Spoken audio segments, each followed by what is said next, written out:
John Jackson says, I completely agree. Healthy farming is holy because our bodies are temples. But the climate change crowd are rooted in deification, idolatry of the earth, and seem not to look for the second coming.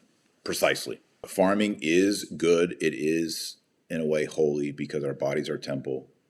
God gave this creation for us to care for. Polluting the oceans, polluting the lakes, polluting the rivers, mining so that metals like lead are going into our drinking water, spraying chemicals on our crops that then go into our lakes and rivers and poison the fish and the frogs and poison the humans.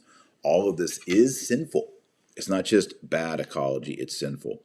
But, as John Jackson just rightly pointed out here, the deification or idolatry of worshiping creation is sinful. It is wrong. I care for creation out of love and obedience to God and out of love for myself and for my children and my family. That is the proper care of creation. That's why I'm not coming out and bashing the new Mass care of creation, because if it says that, I would actually want a traditional priest to pray a Mass like that to bless the land that's available to me. We cannot deify earth. We don't worship earth because earth is divine.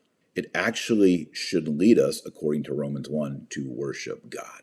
But Paul says in Romans chapter 1 that people corrupted their own minds and they began to worship creation and creatures, and they made idols in the likeness of animals like the Egyptians, and began to worship idols and false gods, and then God turned them over to a debased mind, Romans chapter 1.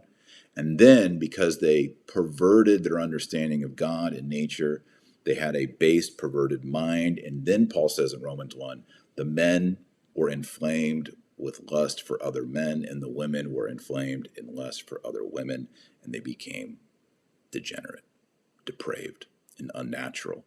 That's why you see the promotion of worship of earth and the LGBT LMNOP agenda.